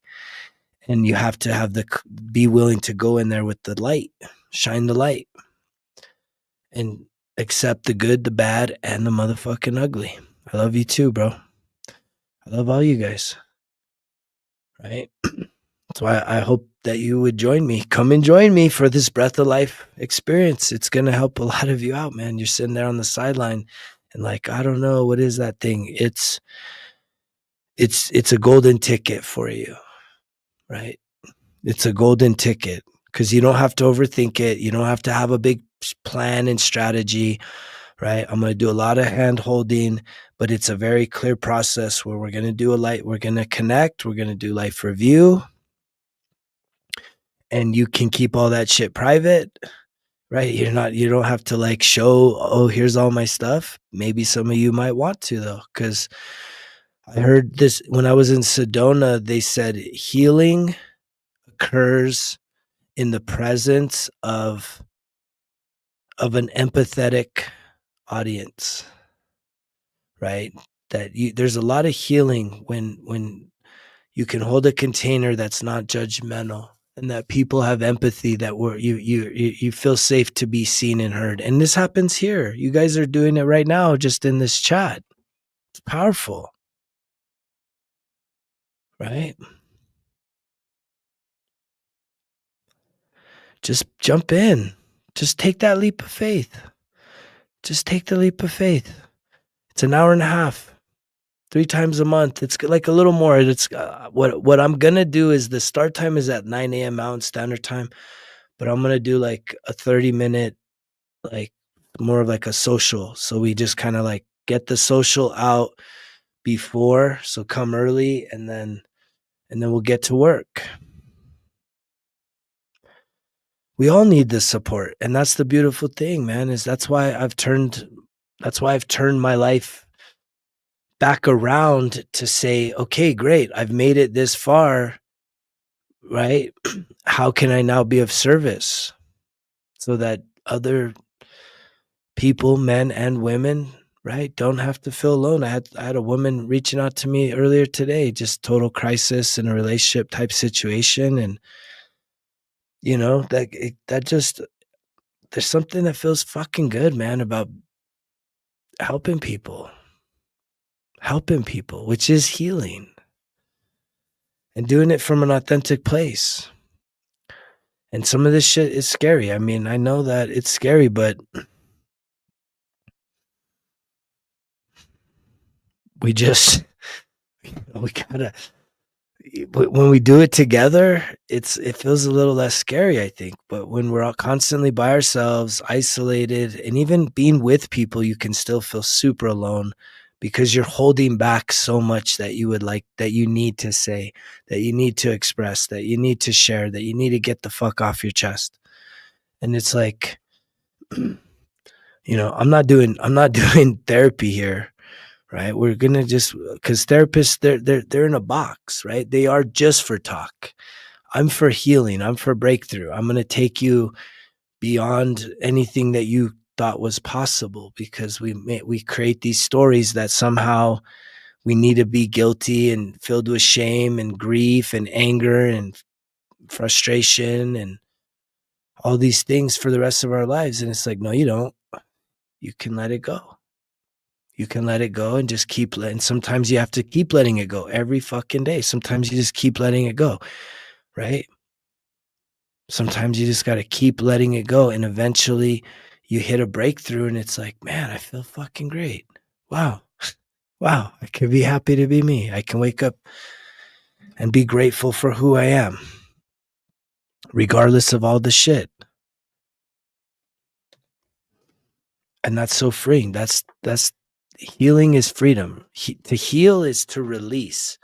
Right now, everyone that's hearing my voice, you're holding on to stuff from your past. Well, I'm grateful for you to be here too. I said earlier, I didn't even want to get on here, man. I wanted to be lazy tonight. I was like, I want to be lazy. And I'm like, but I also wanted to be lazy before going to the gym earlier today. I also wanted to be lazy about not going to the gym yesterday. And I went both those days, and I always feel fucking better. And then I know that even when I'm feeling lazy, it's because there's a need. I'm not in it just for me no more. There's a service. But there's a part of my ego that's like, man, these people got to be getting tired of hearing from you, bro. Like, you don't need to get on there again. Come on, man. What else? What new do you have to say? And it's like, there's a conversation to be had. Just a conversation to be had. To try and reach people, that are searching for some answers, and you have the answers inside of you. And that's why with the Breath of Life group, I mean, I don't know, maybe it sounds like something that's like, woo wooey or whatever, but we need to feel the feelings, and we need to get out of our heads into our bodies. And to be quite honest with you, we need to probably scream, right? That's a part of the group, is you're going to have opportunity to fucking do some energy releases and scream some screams and cry some cries and laugh some laughs. And there's there's so much release that comes when you're able to do that in a safe, controlled environment. You're taking your power back. You're no longer allowing for those emotional outbursts to happen in in a way that you feel out of control, that you're losing control, and next thing you know, you're harming people because you've been triggered and activated in a way that sorry isn't going to fix.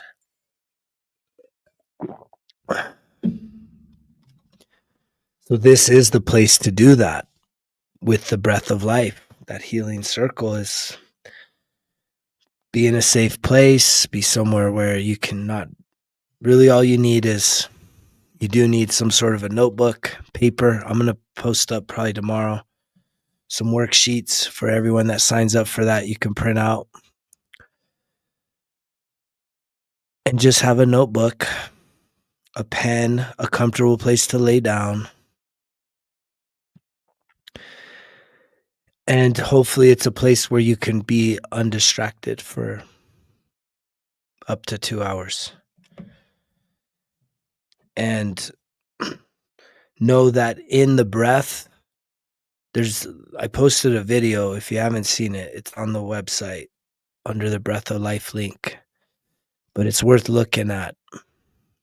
It's definitely, the video is worth looking at because I demonstrate the practice of the breath that we're going to be using for an extended period of time, like 20, 30, up to 40 minutes as we get moving down this journey.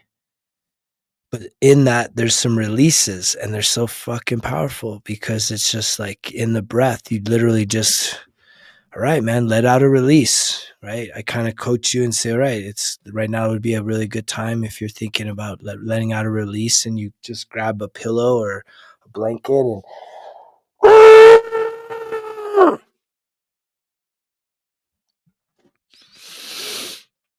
just let it out. And a lot of times for me,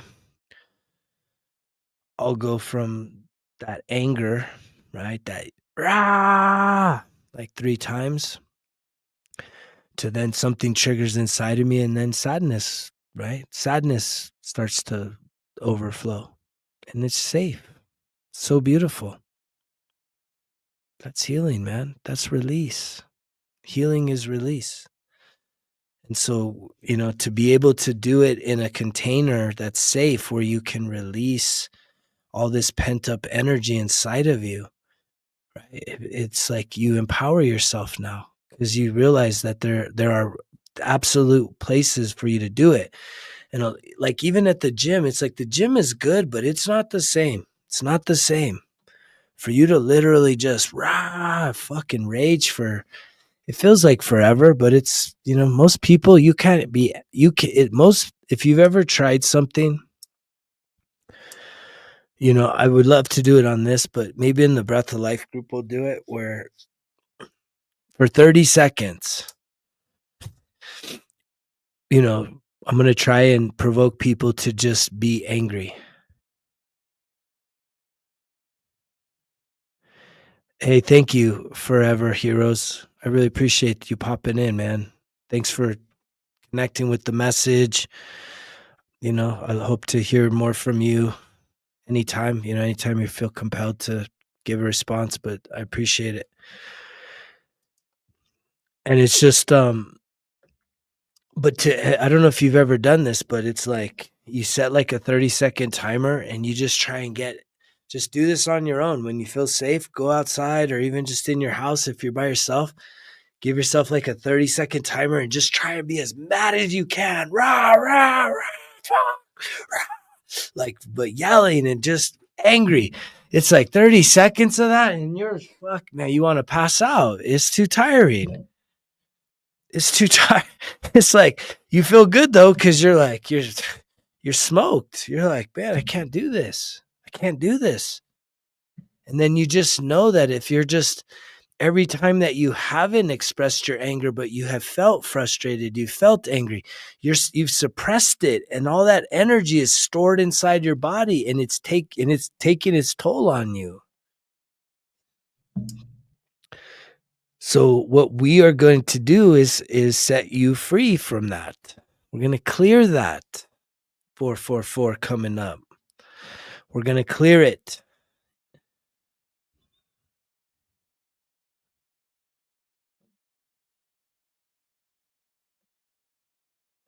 That's awesome. Yeah.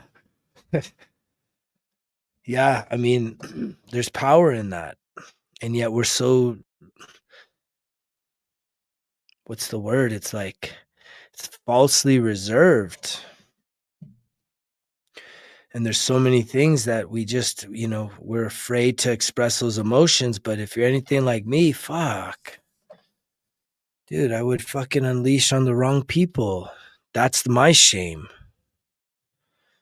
That's my shame, is unleashing that on the wrong people. People that I genuinely loved, pushing them away, making them feel like I'm an unsafe dude. Fuck.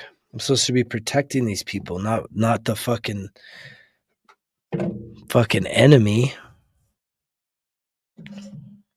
And so that's taken a lot. That's taken a lot for me to get to where I trust myself. That's been my whole modus operandi. My whole entire fucking mission has been what is it going to take for me to trust me in any situation? Yeah. Well,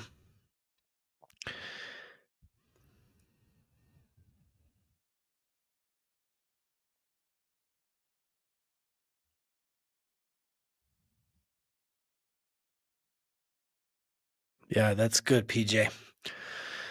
All the addictions, man, they always say it's like you always give up something for the other thing until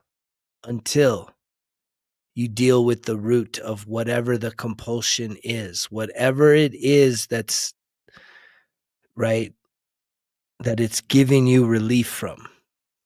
So for me, it's like, okay, I went from the alcohol, got that out. Then I went to the sugar, got that out. And then it's like, okay, now I had to deal with me. I was like, okay, fuck. Right. I have all this abandonment wounds. Okay, now we got to deal with the abandonment wounds. Time to do that.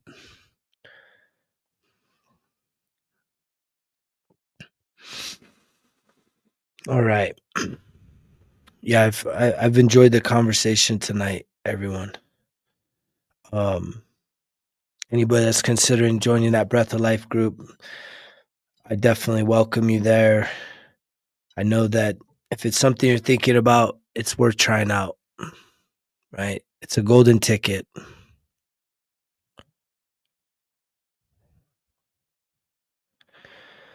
You think that fear is the root of your compulsion. What are you afraid of?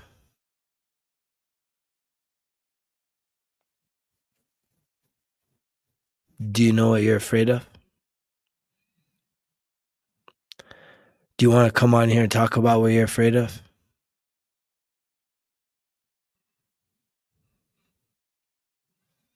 We can do live coaching.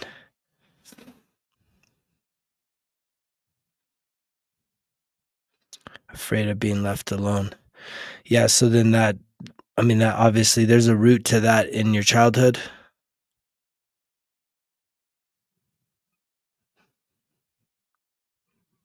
Daddy, father's gone, mom, both.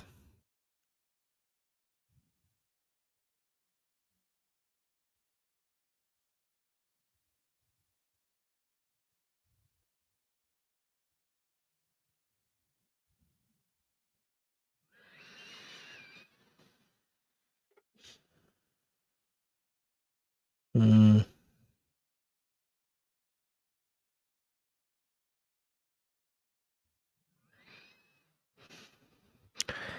yeah, I don't know. You've always been in solitude.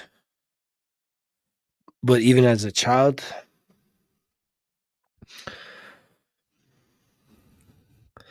I want to get to the point where some of you that are wanting to, like, I don't know, just get some one-on-one coaching right here live.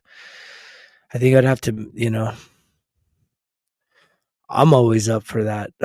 like answering your questions live so that other people can see it. They say healing happens in the presence of an empathetic witness. And we all think we're different until we actually get down to the bare bones of who we are and what we've experienced. And it's the beautiful thing is that it's just like if my story can connect with one of you or all of you, it's like your stories also have that power, right? For others to feel seen, to feel heard, to feel like, oh man, it's not just me. It's not just me. Maybe this could work for me also. Maybe I don't have to carry around that shame for the rest of my life, thinking that I was just different or something was wrong with me.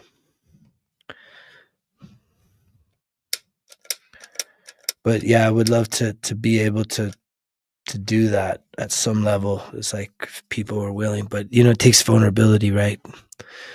To be seen and heard and be participating in a live conversation here. There was something that you had asked, radio. What was it?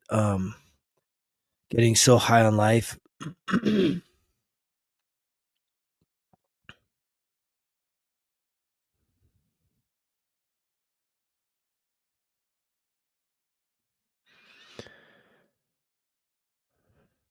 I mean, for me, I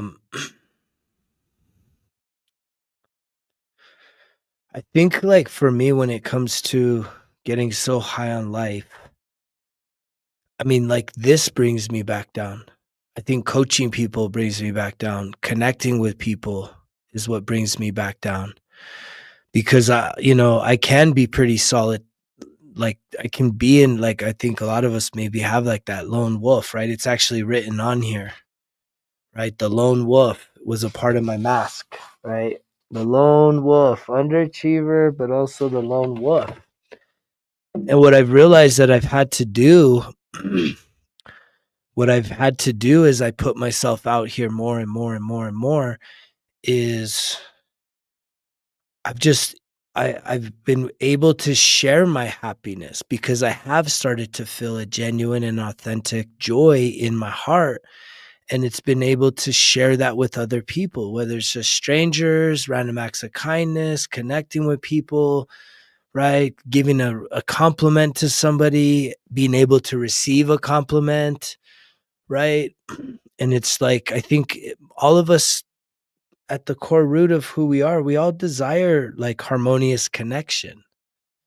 Like we want connection. And the thing is if you desire connection, well then I used to fight with this. This is there's a quote, there's a verse in the Bible, but I'm not getting religious here, but it's just, there's wisdom in it. So it's a ancient text. And it says, uh he who he who desires friends must be friendly, right? And so it's like I could be like, I could be really in my head and just sort of like, don't fuck with me type energy. But I've had to shift that. I've had to shift that because I know that for me to be able to help people, millions and millions of people, the vision I've had is I've had to open up my heart and open up my energy and not be so closed off and learn to smile more. It's like I do that strategically, like smile, like I have to make a conscientious effort to smile more, right? To wave at people, to say hi, to just go spark up total stranger conversations with people. And it's just being more open, like putting myself out in public environments where there's more people and to just spark up conversations. As a guy that's single, I always say that, if a woman does kind of give me a quick look, like I'm gonna go and just say hello to her. Doesn't mean that we're gonna go and do something 5 minutes later, but I just have like a thing where it's like my high on life includes, I used to be very avoidant of people. I am an introvert in many ways, but I have found a shift in my healing journey that has allowed me to be a much more open man. I mean, you guys would have laughed. I was at this event. Um, was it yesterday? 2 days ago? What day is today? Yesterday, and there was like 500 women. There's two dudes and 500 women, and I was just, trying to like make conversation with all of these women. And even just in the when I went to Sedona, I went on all kinds of hikes with all kinds of people, and just really became a lot more social than I would usually be. And a lot of that has been because of my upbringing, right? I felt like that this week. I'm not gonna lie. I felt a little bit like that, right? I had all kinds of new hiking friends going on multiple hikes every day. It's like, wow, this is fun. And it was fun because it was friendly and it felt really good. And so I think it's just but it's the healing of saying, again, for most of my life I've been the lone wolf. I was a single child. I was always left in isolation. I was latchkey kid. I've spent so much time alone that personally I don't like I'm desiring that family, that connection. But even this community, like meeting together in person and doing stuff, doing life together. It's, we're meant to have connection. It's a beautiful thing. And there's been a lot of I've because of the so much betrayal, right? I've been through so much fucking betrayal. And the wild thing is the pattern of my betrayal has come from the feminine, the dark feminine energy that exists in this world.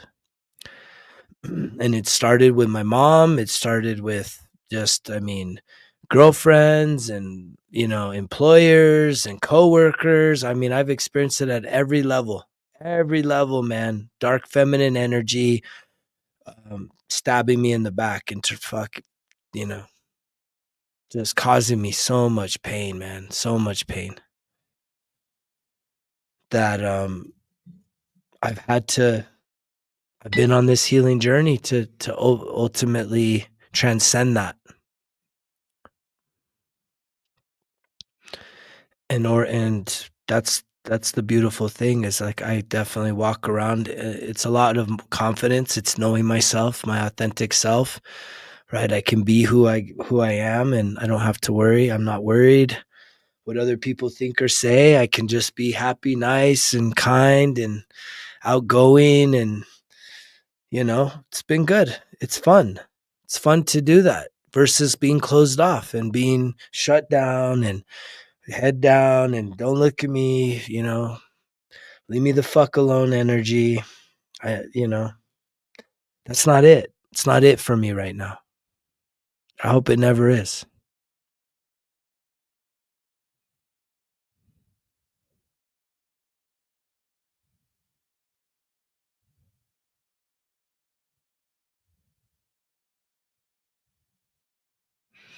Yeah, that's good.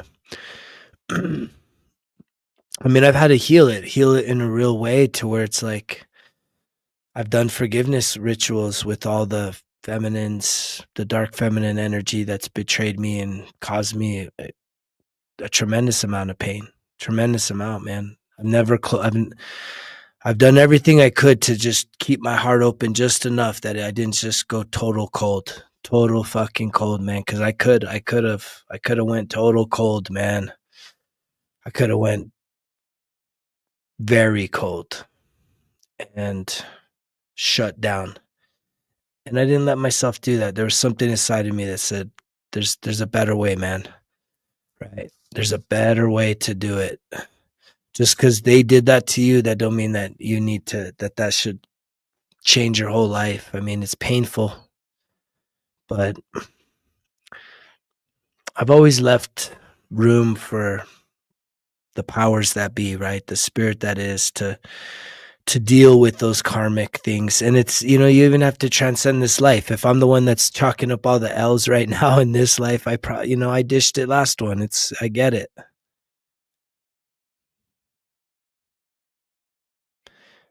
Yeah, I agree with that, Adam, 100%.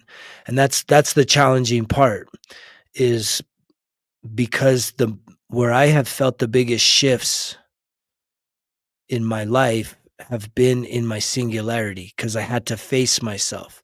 But the true test of reinforcing those lessons is when you're in communion and connection and with others. So even for me, I find that frustrating right now is, it's like I desire that divine union. I desire that connection, um, in part because I want to put myself to the test. I want to be able to prove to myself that my patterns of old have been transcended. They've been healed.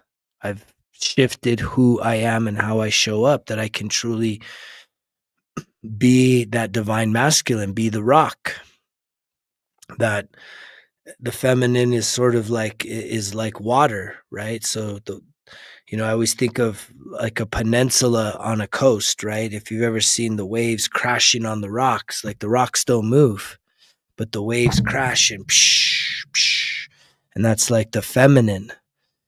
And there's been a lot of times in my life that I just didn't have the depth. The roots of my masculinity were not established at all. I had very shallow roots.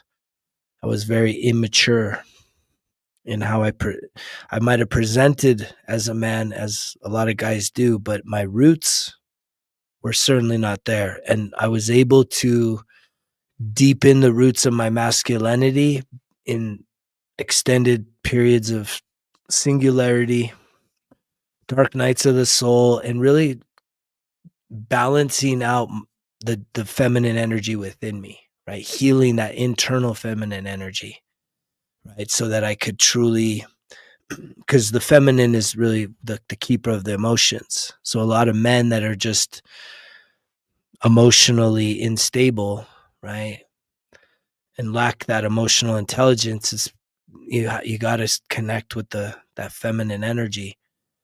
And that's something that I've put a lot of emphasis on the past 3 years, to where I think there's going to be a shift, because it's like I've been there, but I feel like there's a shift happening to really just create more balance within me with the divine masculine and the feminine energy. And I can feel that coming up here soon. Yeah, the inner child coming alive that's the powerful stuff we do through visualization. It's just reparenting, understanding that your child is the one that's bearing most of the burden that you're carrying around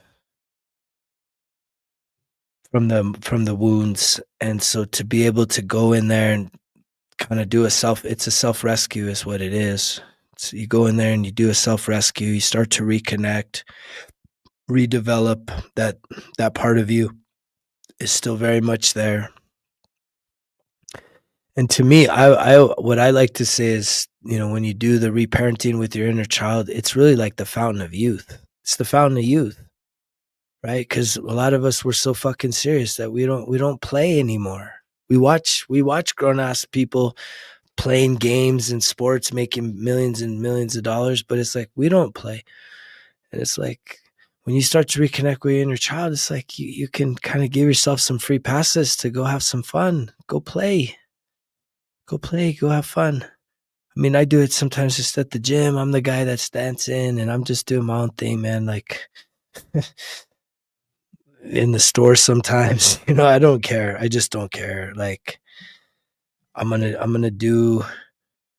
just doing me, right? And if fear comes up, or, shame, or like, well, what are they going to think? It's like, I even do it more. I'm like, I don't care, man. Like, I really don't care. It's like, they could think whatever they want to think. It's like, I think what's the better service to humanity is for you to be your truth without fear of what other people think, because what that alone is going to be setting you on a frequency to actually inspire more people to be their true and authentic self. And that's what we need. We need people to step up to get to their true and authentic self and start walking in that and owning that without any regrets, without any apologies necessary, and realizing that it's like it's okay to do it. It's safe to do it. It's actually the most beautiful thing you could do. It's right. And that's what kind of re- reactivates your joy, your love, your kindness, right? And clearly, as you elevate your frequency inside of you, I mean, is there a chance that someone could come and still hurt you? Yeah, if you want to give them that power. So you have to also realize that in the past, if you were hurt in a wounded state, well, it's because you gave someone your power. They had power over you. And that's kind of we can get really intimidated by that, to think that in a place of desperation that we're so willing to give away our power, circumvent our own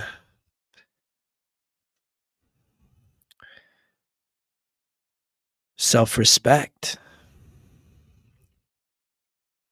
And when you start to find your true and authentic self, when you can smell snakes from a mile away, like, you're like, yeah, this person, I'm not gonna they won't even have an opportunity. People in the past that may have had an opportunity to cause you harm, as you heal, it's like, no way. Those people they don't have a chance with you anymore like that, unless you're willing to do that. And then it's sort of like, man, you self-sacrificed, and you don't even blame them for it, because you already know. It's like, yeah, you saw the signs, you saw the red flags, and you still went for it. So whose fault's that? You just take responsibility, extreme ownership. That's the most important piece. It's all important pieces. I probably say that a lot. That's the most important piece. But extreme ownership matters, to truly be just, to just take responsibility for everything, right? I got done pointing the fingers. It's just like, and what's cool is when you are living in alignment and congruence with your true and authentic self. Again, as a recovering people pleaser, I used to have to over explain myself to everyone. I used to always, because you're like, you don't want to be misunderstood, right? Because you don't want to be ostracized or kicked out of the club. And it's like, nowadays I look at being misunderstood, it's a superpower, because at the end of the day, if someone wants to understand you, you don't even have to tell them anything. But if someone doesn't want to understand you, nothing you say is going to change their mind. It's not going to change their mind. And you just accept that for what it is. And you keep yourself respect intact. And you just keep walking, and you just say that we're speaking a different language. Doesn't make me wrong and you right, or vice versa. It's really, what I believe it boils down to is vibration. It's frequency. It's like a radio signal, right? If you're putting off a 700 hertz radio frequency and someone's at a 400 hertz, you're not going to be hearing each other. You're not going to be understanding each other. And at the end of the day, it's like, for you to be carrying around anger and frustration and madness because someone that you care about isn't hearing you or understanding you, it's like y'all are on different frequencies. So that's a big kind of a flag to look at, as a red flag, to say, like, is this person really aligned with you, and the chances are they're probably not. If you are constantly getting in fights over interpretations of things being said, if you feel like, fuck, I'm constantly being misunderstood, why doesn't this person want to understand me? And it's like, they can't. It's not even that they don't want to, it's they just can't. No matter what way you try and reword it and paraphrase it and explain it exhaustively, man, if you're being misunderstood by people, like, stop trying to explain yourself. You need to walk. You need to walk. Just leave them alone. Just leave them alone, man. Just create some distance. Don't reach out. Just, I mean, you could just tell them, hey, man, this isn't working. Whatever it is that you need to do. But that happens in friendships. That happens in work environments. That happens in intimate. It happens in every level of connection. If you are feeling misunderstood, that is a huge sign that you are misaligned. And it is time to probably walk. Which doesn't mean that's an easy thing to do, because there's going to be a lot of fear there. But I can tell you that to be in alignment is going to feel a lot more peaceful, a lot more harmonious versus forcing connection. That's not in alignment.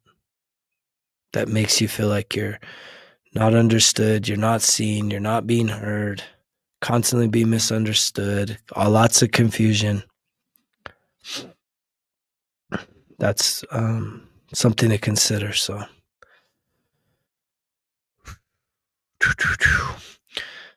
I think I'm gonna call it. I wasn't even sure if I was gonna get on here. It's been been some good real talk, and I'm glad that all of you stuck around for the real talk. I promise to continue talking real, keeping it real. I think there's probably a 99.9999% chance of me getting on here tomorrow. And we'll do some, I will do some visualization tomorrow. And if you're interested in doing the breath work, get on there, sign up for it. It starts Sunday morning. It's gonna be a good first session. I'm looking forward. I didn't even really think I planned it that way. It was like, may the force be with you, but it's kind of like the fourth right there. He says, the fourth be with you. But it is like, may the force be with you. I think that it's always that invisible force. Yeah, gratitude for you too, still alive and kicking. Right? That's the breath. You can't see it. It's a force. It's a force, man. It's the most powerful force that we have inside of us, is the breath of life. Come learn how to breathe. Come unlock some of the blockages that are holding you back. And then connect. Let's connect. It's really about connecting in an environment that's very focused. We can really focus in, connect, reflect, visualize, breathe, and ultimately set ourselves free. We can heal together. There's lots of healing that can still be done in me, you, and everyone in between. So looking forward to seeing you guys on Sunday. And at the very least, hopefully we'll see you on the next one. I love you guys so much. As I see 111, it's almost 11:11 here. It's been a pleasure. It's been an honor. Thank you so much to all of you that have listened, all the new subscribers coming in. Feel free to connect anytime. I love reading the comments, especially when you're being vulnerable. And so looking forward to Sunday as well. Adam, thanks for being here, brother. Thanks for all the work you're putting in. Very inspiring. And I know that energy is, it's starting to show up. And so more and more of you just take the leap of faith. There's some real motherfuckers here, men and women, that are putting in the work and the results. Getting the results from putting in that work each and every day.